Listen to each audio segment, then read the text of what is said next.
filles contre lui. Leur petit souffle régulier était sa motivation, leur chaleur était son énergie. Il travaillait sans relâche, acceptant les tâches les plus ingrates pour quelques pièces, juste assez pour acheter du lait pour ses filles et un peu de nourriture pour lui. Bien sûr, tout le monde ne le voyait pas d'un bon œil. Certains le pointaient du doigt, se moquaient de cet homme qui transportait des bébés comme des marchandises. « Regardez ce fou !» disait-il en ricanant. « Il ferait mieux de les confier à quelqu'un, il va les tuer sous ce soleil !»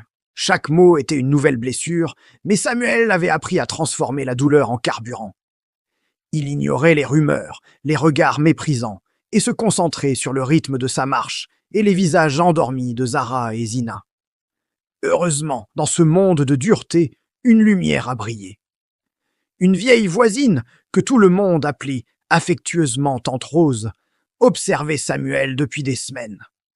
Elle n'y voyait pas de la folie, mais une bravoure et un amour paternel infini. Touchée par son dévouement, elle s'est approchée de lui un soir.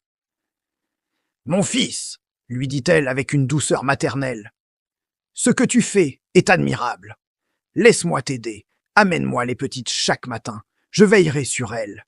Tu pourras travailler plus librement et gagner un peu plus. » Samuel, ému aux larmes par cette générosité inattendue, accepta. Cette aide providentielle a changé sa vie. Libéré du souci constant pour la sécurité de ses bébés, il a pu redoubler d'efforts, travailler plus longtemps, accepter plus de contrats. Les années ont passé, rythmées par la sueur et les sacrifices. Le petit corps de Samuel est devenu sec et noueux, sculpté par l'effort.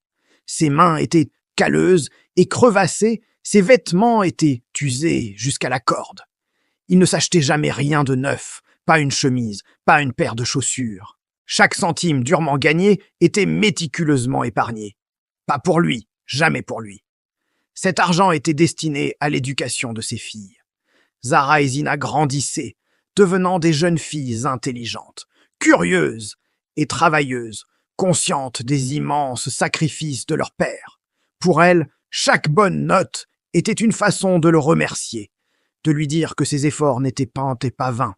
Le soir, dans leur petite maison modeste, il les aidait à faire leurs devoirs à la lueur d'une lampe à pétrole, son visage fatigué, s'illuminant de fierté à chaque leçon apprise, à chaque problème résolu.